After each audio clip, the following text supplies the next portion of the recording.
எனக்கு குடுக்கக்கூடிய காச வச்சு நீ விலைய ஏத்துவ. நான் இதுல நடிக்க மாட்டேன். ஒரு வேஸ்ட்டுடைய விலை மினிமம் ரூ. 100 தான். இர்ஃபான் ஒரு கடை ப்ரமோஷனுக்கு 5,00,000லேருந்து 6,00,000 வாங்குறாரு. வீடியோ ஷூட் பண்ணிட்டு சாப்பிட்டு முடிச்சுட்டு அடுத்த 5-6 நிமிஷம் வீடியோ வந்து அப்லோட் ஆகுது. ஈவினிங் போல கமாண்டை படிச்சு பார்க்குறேன். இப்போ இன்ஃப்ளூயன்ஸை நம்பி நம்ம போகிறது வந்து நமக்கு ட்ராபேக் தான். ஏன்னா காசு வாங்கிட்டு எதை வேணால் பேசுவாங்க அப்படிங்கிறது. ஒரு அமௌண்ட்டு கொடு, ஒரு 10 lakhs கொடு, இந்த மூவியில் வந்து உன்னோட பாட்டாக வச்சுக்கிறேன், உனக்கு 4-5 சீன் நம்ம கொடுத்துருவோம், இதை வச்சு நீ அடுத்தடுத்து பிக்கப் பண்ணிக்க. தவறாக கொண்டு போன நபர் யார் அப்படின்னா சுத்தி நாராயணன். ஆரம்பிச்சது மிக தெளிவாக இருந்துச்சு. தான் ஊரை வந்து ப்ரொமோட் பண்ணாரு. எல்லாருமே தான் ஊரை நோக்கி வரணும், இதன் மூலமா தன்னோட ஊர் வந்து வளர்ச்சி அடையணும். பூமா பற்றி சொல்றீங்க அப்படின்னா வாட்டர் மெலன் ஸ்டார் சொல்லலாம் இல்லையா? அவர் பார்த்தீங்கன்னா இப்போ படங்கள்ல நடிச்சிட்டு இருக்காரு, நிறைய படங்கள்ல. அவங்கள விட நான் நல்லா நடிக்கிறேன், அவங்கள விட நான் நல்லா பண்றேன் அப்படின்னு.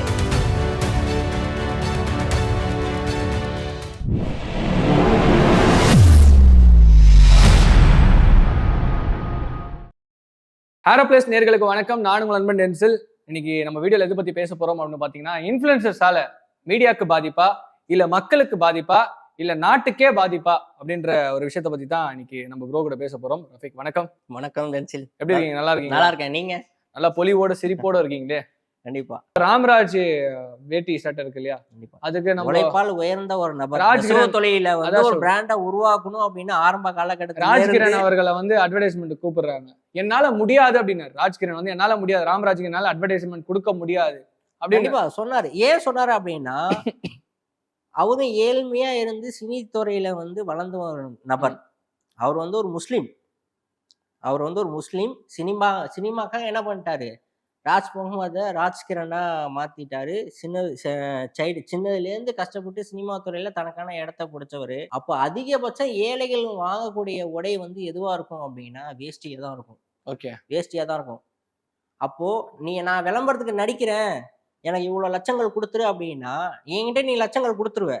ஆனா நீ விற்கக்கூடிய வேஷ்டி என்ன விலையா இருக்கும்? கண்டிப்பா. எனக்கு நான் 10 லட்சம் நீ கொடுக்குற அப்படின்னா ஒரு வேஷ்டியை நீ 1000 ரூபாய்க்கு விற்ப. வயல்ல கூலி வேலை செய்யறவன், விவசாய வேலை செய்யறவங்க வெறும் கோமணத்தை கட்டிக்கிட்டு வயல்ல வேலை செஞ்சு ஒரு நல்ல விசேஷங்களுக்கு வேஷ்டியை கட்டலன்னு எடுக்க போனா அந்த இடத்துல வேஷ்டியோட விலை வந்து 1000 ரூபாயா இருக்கும். அப்போ எனக்கு கொடுக்கக்கூடிய காசை வச்சு நீ விலையை ஏத்துவ, நான் இதுல நடிக்க மாட்டேன். ஒரு வேஷ்டியோட விலை மினிமம் 100 ரூபாய் தான். அந்த மாதிரி இருந்த மனிதர்கள் மாறி இப்போ எனக்கு ஒரு 5000 ரூபாய் கொடுங்க, நான் ஒரு படத்தை ப்ரொமோட் பண்றேன், நான் வந்து ஒரு 1 கோடி வந்து அந்த படத்துல வந்து தனியா எடுத்து வச்சிடறாங்க ப்ரொமோஷனுக்காகவே. யார்? இன்ஃபுளுசர்ஸ்க்காகவே. ஒரு இடத்துல நம்ம குறிப்பிட்டு சொல்லணும் அப்படின்னா, ஒரு கடை ப்ரொமோஷனுக்கு 5 லட்சம்லேருந்து 6 லட்சம் வாங்குறாரு. ஏன்னா அவருக்கான ஒரு பேக்ரவுண்ட் சோர்ஸ் ஒன்று இருக்கு. ஆனா அவர் என்ன பேசுவாரு, சாப்பாடு இப்படி இருக்கு, அப்படி இருக்கு, நல்லா இருக்கு, இவ்வளவு வெரி எக்ஸலென்ட், வெரி டெலிஷியஸ் அப்படின்னு.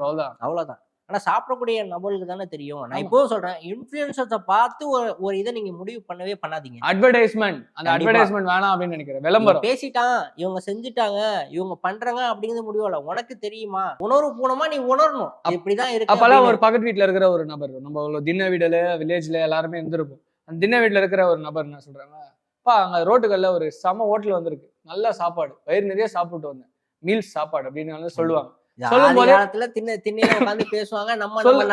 சொல்லும் போது ஒருத்தர் வந்து என்ன பண்ணுவாரு, திருப்பி அந்த இடத்துல போய் சாப்பிட போய் அங்கேயும் அவர் வந்து இன்னொருத்தர்கிட்ட சொல்லுவார். இந்த மாதிரிதான் பரவிட்டு இருந்துச்சு, காதுபட பரவிட்டு இருந்துச்சு. எனக்கு தெரிஞ்ச ஒரு இன்ஃப்ளூயன்சர் கமாண்ட்ல வீடியோ ஷூட் பண்ணிட்டு சாப்பிட்டு முடிச்சுட்டு அடுத்த 5-6 நிமிஷம் வீடியோ வந்து அப்லோட் ஆகுது.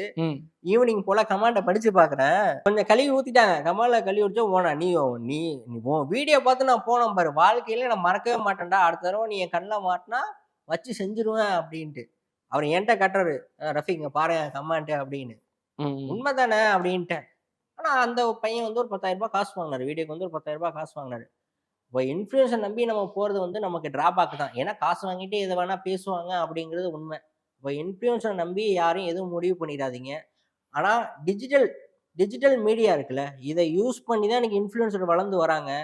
இன்னைக்கு சினிமா போன்ற பெருந்துறையில் கால் எடுத்து வைக்கிறதுக்கு டிஜிட்டல் மார்க்கெட்டிங் வந்து எல்லாருக்குமே பலனுள்ளதாக இருக்குது. முன்னாடியே ஒருத்தவங்க சினிமாவில் உள்ளே போகணும் அப்படின்னா கூத்து பட்டுற மாதிரி நிறைய ஆமா, இப்பெல்லாம் நடிப்பு காட்டணும். நிறைய பாடி லாங்குவேஜ்ல இருந்து முக பாவனைகள் வரைக்கும் எல்லாமே வெளிக்காட்டினா மட்டும்தான் டைரக்ட் வந்து ஓகே பண்ணுவாரு. இப்பெல்லாம் ஃபாலோவர்ஸ் ஃபாலோவர்ஸ் தான். நானே போயிருக்கேன். நானே இது வரைக்கும் எத்தனையோ சினிஃபீல்டு ஆடிஷனுக்கெல்லாம் போயிருக்கேன். நம்ம போனோம் அப்படின்னா 600, 700, 1000 பேர் இருப்பான். எல்லாருக்கும் ஒரு ஸ்கிரிப்ட். இதை போய் நீங்க ரூம்ல பண்ணி பாருங்க, ரூம்ல பண்ணி காட்டுங்க. யார் அந்த மாதிரி இப்ப எங்க எடுக்கிறாங்க?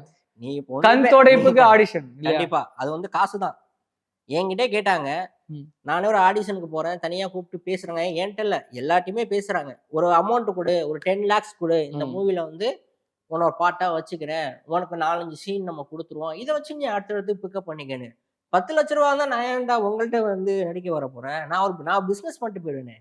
எனக்கு பண்ண பிசினஸ் நான் பிடிச்சிருப்பேன். அப்போ டிஜிட்டல் மீடியாவை யூஸ் பண்ணி சினிமா போன்ற பெருந்துறையில உள்ள வந்து சாதிச்ச எத்தனையோ நபர்கள் இருக்காங்க. ஒரு விஷயத்த நம்ம கரெக்டா பயன்படுத்தினா கரெக்டா கொண்டு போவோம், தவறா பயன்படுத்தினா தவறா கொண்டு போவோம். தவறா கொண்டு போன நபர் யாரு அப்படின்னா ஸ்ருதி நாராயணன். டைரக்டர் முன்னாடி என்ன பண்றாங்க, நீ இப்படி பண்ணு, அப்படி பண்ணு, டேர்ன் பண்ணு, அங்க போ, இங்க போன்னு தெளிவா அந்த வாய்ஸ் வந்து பதிவு ஆயிருக்கு.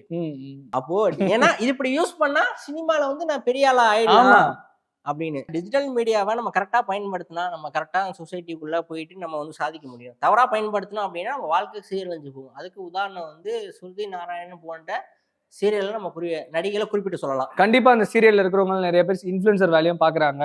இல்ல சின்ன திரையில இருக்கிறவங்களும் சரி, வெளித்திரையில சீரியல்னாவே சின்ன திரை தான். சின்ன திரையில இருக்கிறவங்க சரி, வெளித்திரையில இருக்கிறவங்க சரி, எல்லாருக்குமே இந்த இன்ஃபுளுசர் மார்க்கெட்டிங் ஒன்று சேனல் போறாங்க, ரியாலிட்டி ஷோ நல்லா ஹிட் ஆகுறாங்க. ஹிட் ஆன பிறகு ஒரு யூடியூப் சேனல் ஓபன் பண்றாங்க. எனக்கு ஒரு நபர் இப்ப ரீசெண்டா ஞாபகம் வருது. அதிகபட்சம் 1 மாசம்குள்ளதான் இருக்கும். ஏங்க அப்படின்னு நபர் யாருன்னு உங்களுக்கு தெரியும்? கூமாபட்டியா? இங்க பாருங்க, கூமாபட்டி. ஆனா அந்த நபர் ஆரம்பிச்சதுக்கு மிக தெளிவா இருந்துச்சு. தான் ஊரை வந்து ப்ரொமோட் பண்ணாரு. எல்லாருமே தான் ஊரை நோக்கி வரணும், இதன் மூலமா தன்னோட ஊர் வந்து ஒரு வளர்ச்சி அடையணும், மத்திய கவர்மெண்ட்டும் மாநில கவர்மெண்ட்டும் அந்த ஊருக்கான நிறைய நல்ல விஷயங்கள் செய்யணும், ஒரு சுற்றுலா தலமா அந்த இடத்த வந்து மையமா வச்சு அமைக்கணும் அப்படிங்கிறது அவரோட எண்ணம். நிறைய இதுலயும் பேட்டியும் கொடுத்துருப்பாரு. நல்ல எண்ணம் தான். இன்னைக்கு அப்படி சொன்ன நபர் எங்க போய் நிக்கிறாரு? கூமாபட்டியா? கூமாபட்டி இப்ப எங்க போய் நிக்கிறாரு? ஜீ தமிழ்ல போயிட்டு ஒரு பொண்ணு டான்ஸ் ஆடி ஜீ தமிழ்ல நின்றாரா? நிறைய கடைகளுக்கு வந்து விளம்பரம் கொடுத்துக்கிட்டு இருக்காரா? அவர் டான்ஸ் ஆனா கூட பரவாயில்லைங்க, அவர் என்னென்ன பண்றாருன்னு எனக்கு தெரியும். அந்த சாந்தினி கொடுத்தனையா அவர் ஆரம்பிச்ச ட்ராக் வந்து கரெக்ட்.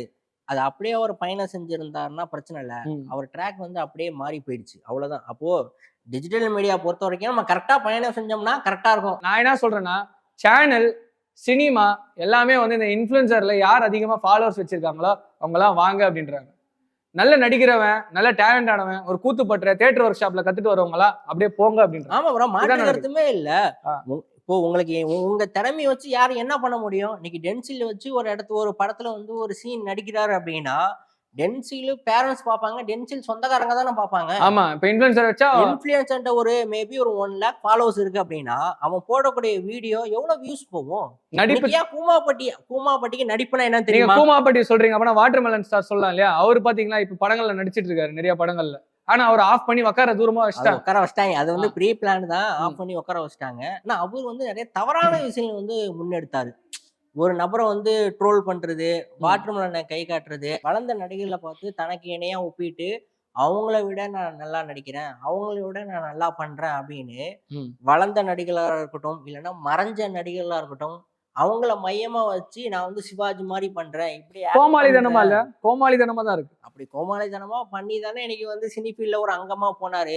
எத்தனையோ வாய்ப்பு தேடி ஏவிஎம் ஸ்டுடியோல எத்தனையோ பேர் கியூல நிக்கக்கூடிய நபர் இருக்காங்க. கூத்து பட்டுற மாதிரி போன்ற எத்தனையோ பற்ற இல்ல.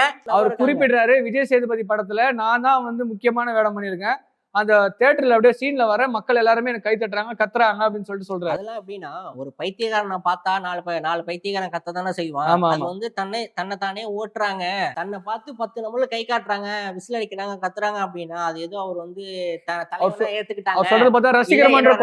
ரசிகர் அப்படிலாம் இல்ல. உன்னை வந்து எல்லாருமே என்ன பண்றாங்க, ஒரு பைத்தியக்காரனா தான் பாக்குறாங்க. அதோட வெளிப்பாடு தான் அது. உன்ன மாதிரி எல்லாருமே வாட்டர்மெலன் மாதிரி பண்றாங்க அப்படின்னா உன்னோட ரசிகன் இல்ல, நீ பண்றதே பைத்தியக்காரத்தனம். அதே மாதிரி அவன் பண்ணி அவன் ஃப்ரேம் ஆயிக்கிறான், அவ்வளவுதான். அப்போ டிஜிட்டல் மீடியாவை கரெக்டா பயன்படுத்துங்க, உங்களுக்கு கரெக்டான growth இருக்கும். தவறான வழியில நீங்க உங்களை வழி நடத்துறதுக்கு வாய்ப்பு இருக்கு. அப்ப ரெண்டுமே வேறுபடுத்தி கரெக்டான முறையில நீங்க பயணம் செஞ்சீங்க அப்படின்னா கண்டிப்பா உங்களால வளர்ச்சி அடைய முடியும் அப்படிங்கறது என்னோட கருத்து. கண்டிப்பா நிறைய விஷயங்கள் இந்த இன்ஃபுளுசர்ஸ் பத்தி பேசணும். இந்த இன்ஃபுளுசர்ஸ் நாட்டுக்கு ரொம்ப நல்லதா இல்ல கெட்டதா, இல்ல இவங்க வந்து மீடியாவால பாதிப்பா இல்ல மக்களால பாதிப்பா அப்படின்ற ஒரு விஷயங்களை வந்து கண்ணோட்டமா பேசணும். நிறைய விஷயங்கள் பத்தி பேசி தெரிஞ்சுக்கிட்டோம் ரஃபிக் கூட. ஸோ நன்றி, வணக்கம். அடுத்த ஒரு வீடியோல இன்னும் நிறைய விஷயங்களை பத்தி வணக்கம்.